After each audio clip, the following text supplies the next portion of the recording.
Hello everyone, welcome to our YouTube channel Deeksha's learning lab और मैं हूं आपकी फोरेंसिक एजुकेटर दीक्षा शर्मा। आज की वीडियो में हम डिस्कशन कर रहे हैं रिजर्वेशन स्कीम इन एडमिशन 2024। जैसा कि आप सभी को पता है कि 2024 का NFAT एग्जामिनेशन ऑलरेडी कंडक्ट हो चुका है। कुछ ही दिनों में रिजल्ट आ जाएंगे और एडमिशन शुरू हो जाएंगे। बहुत सारे स्टूडेंट्स ने एग्जाम दिया है, बहुत सारे स्टूडेंट्स अपने अपने रिजल्ट का इंतजार कर रहे हैं और उनमें से एडमिशन्स का भी इंतजार कर रहे हैं। लेकिन जितने स्टूडेंट्स ने एग्जाम दिया है सभी का एडमिशन तो हो नहीं पाएगा, है ना। कुछ सेलेक्टेड स्टूडेंट्स होंगे जिनका एडमिशन हो पाएगा। इसके अलावा रिजर्वेशन का क्या स्कीम है इस यूनिवर्सिटी में एडमिशन्स के लिए, वो आज हम डिस्कस करने वाले हैं। NFSU की वेबसाइट पे हम हैं और इन्होंने इन्फॉर्मेशन हम सभी के साथ शेयर करी है एडमिशन ओपन के पोर्टल में, जो कि रिजर्वेशन से रिलेटेड जितनी भी रिजर्वेशन कैटेगरी है, कंडीशन है, सर्टिफिकेट किस तरीके से आपको सबमिट करने हैं, ये सारी चीज़ें मेंशन्ड होगी जो कि हम इस वीडियो में डिस्कस करेंगे।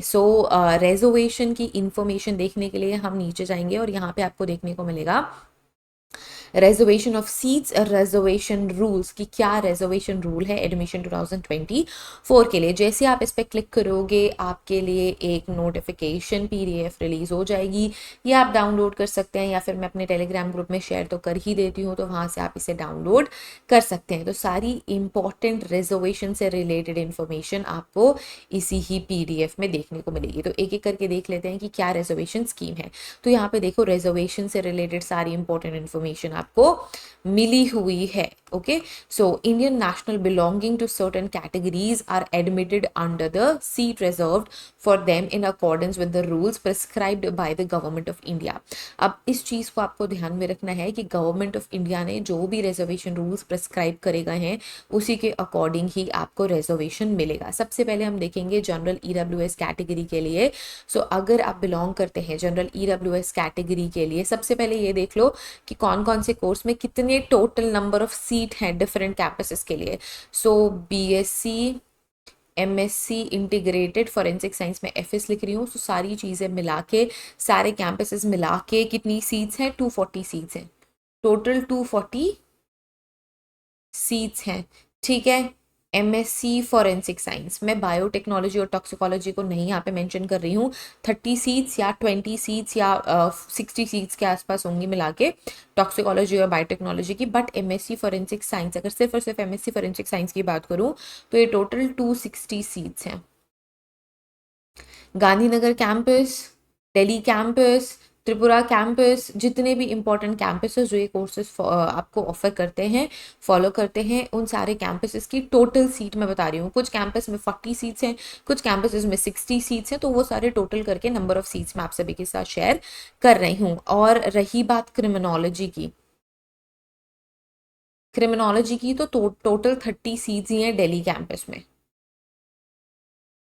ठीक है, अब रिजर्वेशन देख लो कि कैसे रिजर्वेशन अलॉट करे जाएंगे। जनरल EWS कैटेगरी से अगर कोई कैंडिडेट बिलोंग करता है तो ठीक है। EWS का मतलब क्या होता है? अगर आप जनरल कैटेगरी के स्टूडेंट हैं और EWS मतलब इकोनॉमिकली वीकर सेक्शन में आते हैं तो 10% सीट्स हर एक कोर्स के लिए, जितने भी कोर्सेज यूनिवर्सिटी ऑफर करती है, NFSU ऑफर करती है, तो 10% सीट रिजर्व रहेगी। मतलब 240 का टोटल 10%, टोटल 10% जनरल EWS के लिए रिजर्व रहेगा। The benefit of reservation will be given only those general category candidates who satisfy the condition given to the OM number, which is this dated 17th January 2019, issued by the Ministry of Social Justice and Empowerment.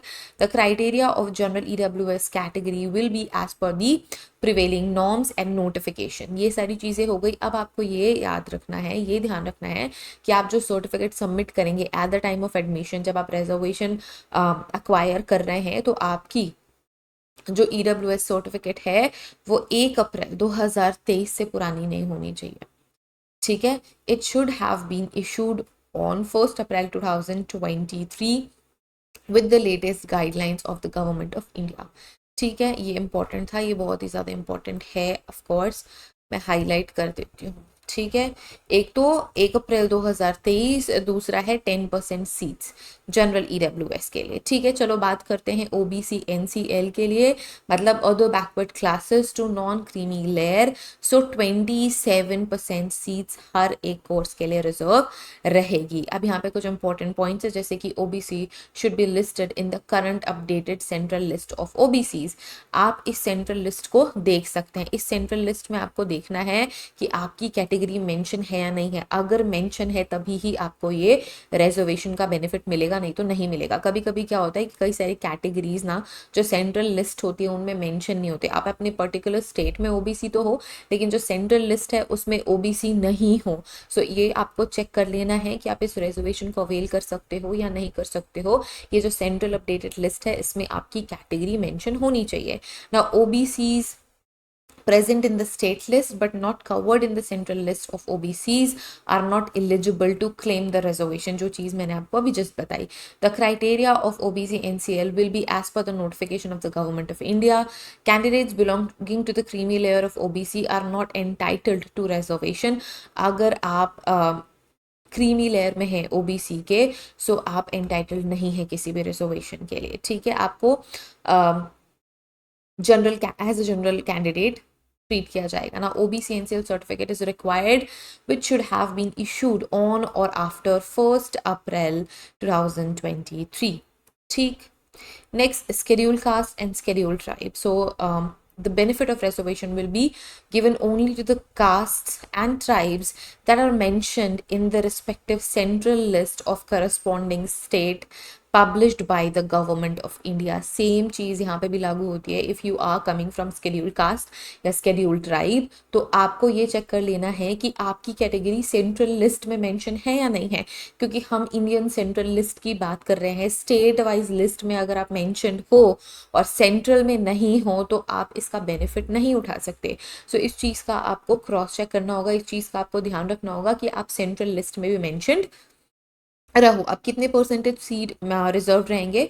So schedule cast मतलब SC के लिए 15% seat हर एक course में reserved है।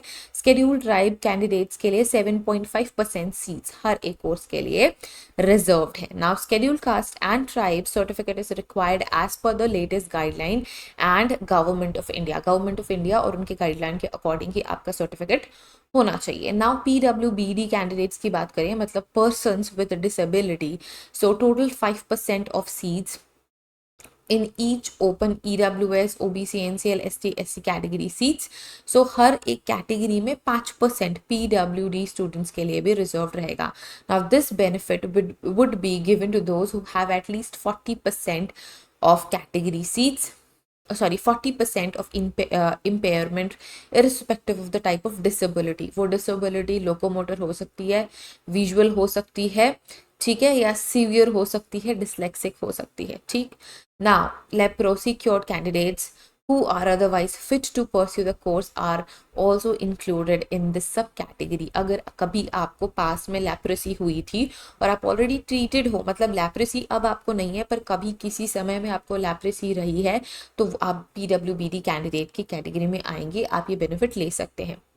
अब इसकी जो guidelines हैं, ठीक है, जो डिसेबिलिटी अबव 40% जो है, dated 29 August 2018 from ministry of social justice and empowerment, वो जो एग्जामिनेशन है, जो कंडक्टिंग रिटन एग्जामिनेशन है, उसका बेंचमार्क आपको इस पर्टिकुलर लेटर के अकॉर्डिंग मेंशन करना है। Now unique disability ID card which is issued by the Ministry of Social Justice and Empowerment will also be considered as a valid proof of the identity of PWBD candidates. So ये certificate आपको देना पड़ेगा। Now provisions that relate to the person with disability is given here. So different sections के अंदर different important categories के अंदर कुछ PWBD candidates के लिए जो norms mentioned है वो आपको go through कर लेना है। ठीक है, ये सारे पीडब्ल्यूबीडी कैंडिडेट्स के लिए इम्पॉर्टेंट रिजर्वेशन स्कीम्स हैं जो बहुत ही ज़्यादा इजी हैं। मैंने जो मेजर रिजर्वेशन अवेलेबल था एनएफएसयू एडमिशन्स के लिए, डिफरेंट कोर्सेज, जितने भी कोर्सेज एनएफएसयू ऑफर कर रहा है उन सभी में मैंने आपको वो चीज़ इन्फॉर्म कर दी है। अब ये कुछ बहुत इंपॉर्टेंट पॉइंट्स हैं जो कि आपको गो थ्रू कर लेना है if you want to avail the PWBD category reservation. ठीक है, इसके अलावा, ठीक, हाँ, अब यहाँ पे ध्यान रखो, एक बार अगर आपने कैटेगरी मेंशन कर दी, category of candidates, the category of candidates once entered in an application form shall be final and request for change of the category shall not be entertain. आपने जब फॉर्म फिल किया था तो जिस category के through आपने fill किया था वही ही मान्य होगी, वो बदली नहीं जाएगी, चाहे आप कितनी भी रिक्वेस्ट कर लो, चेंज करने के लिए कर लो, वो चेंज नहीं करी जाएगी। नाउ अनफिल्ड सीट्स का क्या होगा, जो फिल नहीं हुई है।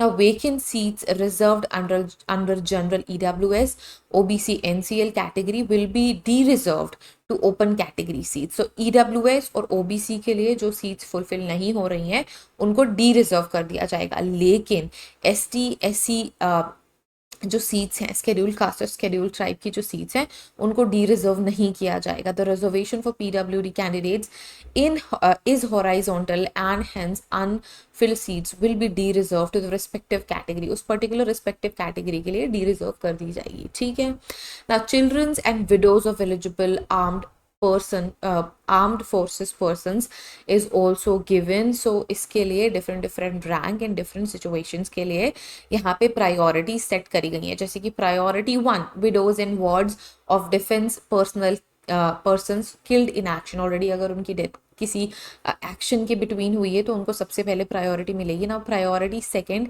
For the wards of defence person disable in action, जो डिसेबल हो गए हैं एंड अभी वो सर्विस में नहीं है। Now priority 3 widows and wards of defence person who died while in peace time with death attributed to the military services. Priority number 4 वार्ड्स ऑफ डिफेंस persons disabled in service and boarded out with disability attribute to the military service.